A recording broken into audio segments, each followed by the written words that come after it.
have planned to send patients to Shenzhen for ophthalmic services. Thank you. Government Bill, first reading. Stamp Duty Legislation Miscellaneous Amendments Bill 2024. Second reading. Secretary for Financial Services and the Treasury. President, I move the second reading of the Stamp Duty Legislation Miscellaneous Amendments Bill 2024.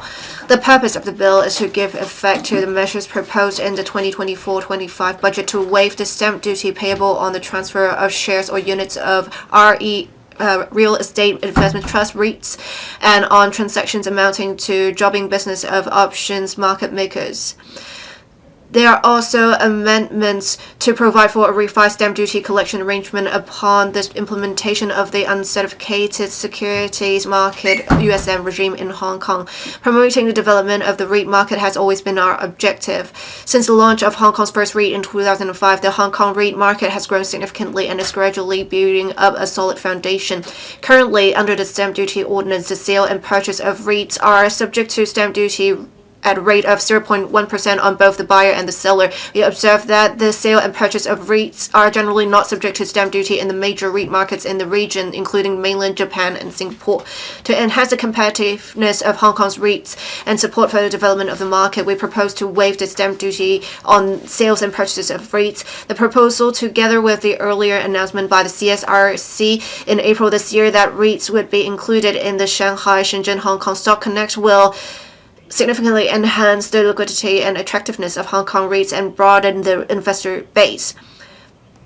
As for jobbing business of options market makers, the options market makers program under the HKEX provides bid-ask quotes for trading by investors. With the continuous development of products in the Hong Kong securities market in recent years, investment strategies have become more diversified and trading patterns have changed. There has been a significant increase in trading volume of options and the demand for services provided by options market makers.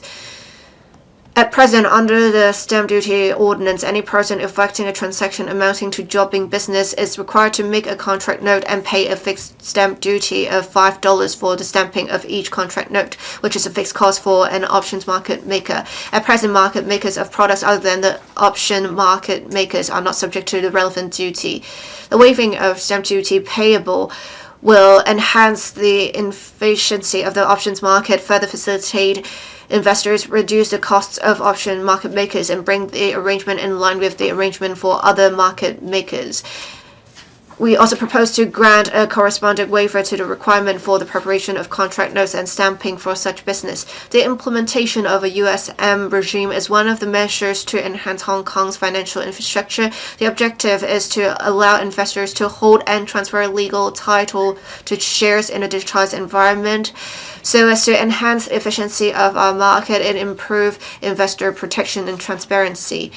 The Securities and Futures and Companies Legislation Amendment Ordinance 2021 was passed by the LegCo in June 2021 to establish the main legal framework for the USM regime. Among other things, the amendment ordinance provided for electronic stamping. The SFC subsequently further consulted market participants and the IRD on the actual operations.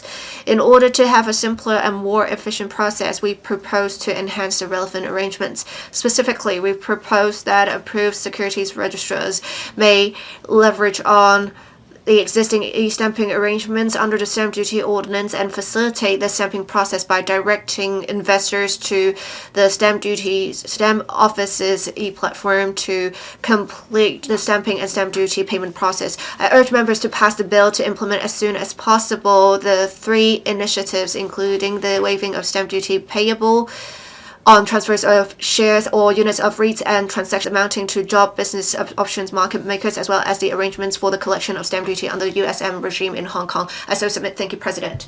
I now propose the question to you that the aforesaid bill be read the second time. In accordance with the rules of procedure, the second reading debate is adjourned and the bill is referred to the House Committee. This Council resumes the second reading debate on the Waste Disposal Amendments Bill 2024.